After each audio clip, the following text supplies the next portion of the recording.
And welcome back to Life Unrehearsed. Matt Del Vecchio here. And for the loyal listeners, every now and then I do a segment called Legal Rapid Fire Q&A, where I ask a bunch of legal questions requiring a quick answer without a bunch of legal jargon. Well, it's back, and I have Jamie Benizri on the line. Jamie is the founder and owner of Legal Logik. Jamie, welcome back to Life Unrehearsed. Oh, it's been a while, and I'm happy to be here.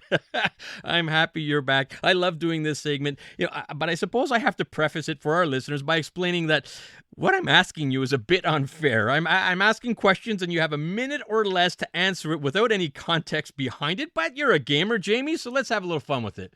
Let's do it. All right. Let's start with side hustles. Sometimes side hustles become a full-time business. So what recommendations do you have on how to structure your own business if you go from side hustle to the real deal? So that's a great question, and everyone's got a little bit of an entrepreneurial backbone. You got the bug. I caught it early on in my career, and when people call me and things are taking off a little bit, and sales are picking up, and they're selling more on Amazon, and they're getting more contracts. I always look to them and I say, your accountant is going to tell you that unless you're making enough money, or you're making $30,000, $50,000, and you've got too much money in the bank, don't bother incorporating. And as a lawyer, I tend to take a different approach. I say, yeah, well, your accountant is right, but at the same time, you got to look at your legal exposure. You don't want to jeopardize your family's assets. You don't want to jeopardize your RSPs and everything that you've built that may be tainted by any misstep in the side hustle. So I really look to an incorporation as a vehicle to say, you're building your nest egg. Keep your side hustle in a separate legal entity, a separate corporation, just to shield you and your family and everything you built from, the side hustle, especially since you're not necessarily focusing on it 40 hours a week. There's sometimes things in your blind spot that can get in the way of, of real life. Very good advice, and protect yourself. Almost a little bit of an insurance policy, but yeah, you worked your whole life in your regular job. You don't want to throw that out the window. Switching gears, all right, Jamie. I got a ticket. Whether it's a ticket concerning speeding, parking, I hear a lot about photo radar going over the bridges and so on. I'm not happy with that at all. I want to contest it. Can I do it, and how do I do it? So everybody has the right to contest a ticket. It doesn't matter if it's a photo radar, which is essentially a snapshot that's taken kind of, in a mass kind of fashion, whether you get a parking ticket because the downtown city of Montreal signs have 17 different arrows pointed in every direction, or if you got a stop sign, it's your right to do it. And so what people don't understand is that when you contest a ticket, you don't need to fill out the reasons. It says, les raisons and your grounds for contesting. You don't need to fill that out. Sometimes prosecutors will use that as an admission. And after you consult an attorney or you kind of think about it, sometimes what you wrote isn't necessarily well explained. It could be used against you at trial. And so more and more, it's very hard to make deals with prosecutors because, hey, look, cell phone tickets, and cell phone tickets and high-speed tickets, your license can be taken away. So the stakes have never been higher for tickets. Everybody has the right to a legal defense.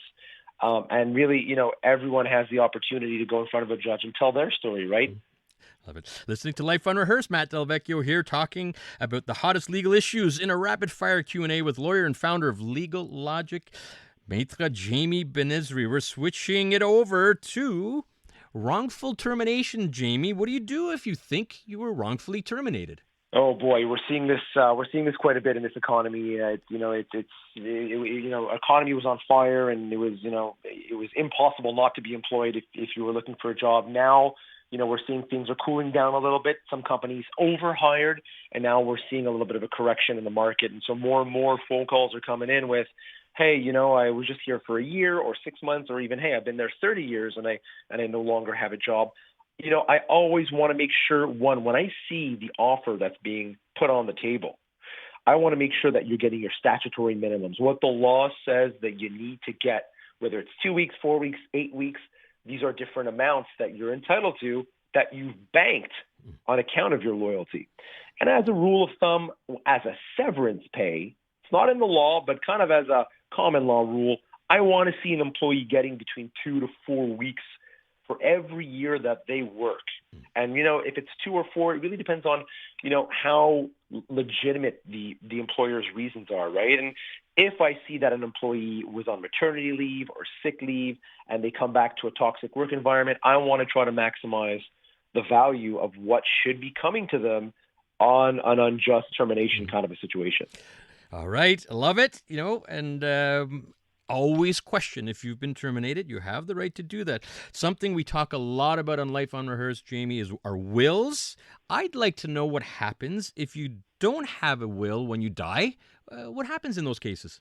Oh, it's really messy, and you're in the best situation to talk to families and see the good, the bad, and the ugly. When people are well structured, but also when people have never wanted to deal with what happens when they die.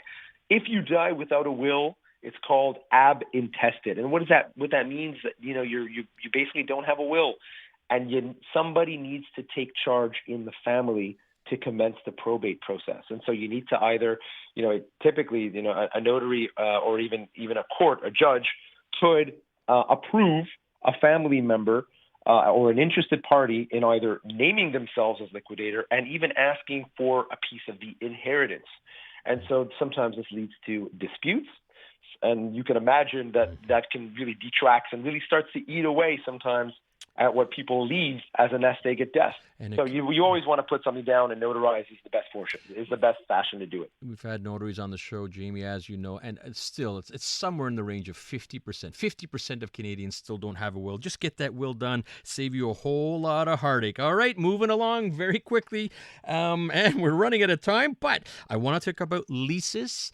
And you're not happy with your landlord. You just signed a lease. You're 3-4 months into it, and you got a whole year to deal with. What do you do if you want to get out of your lease just because things are not going well with your landlord or your apartment? So obviously, we're talking about tenants, and we're talking about the residential game. There's a misconception that tenants can just pay 3 months and get out of a lease. That is just a misconception. It's not true. You can't pay a certain amount of money and just walk away or give the keys back.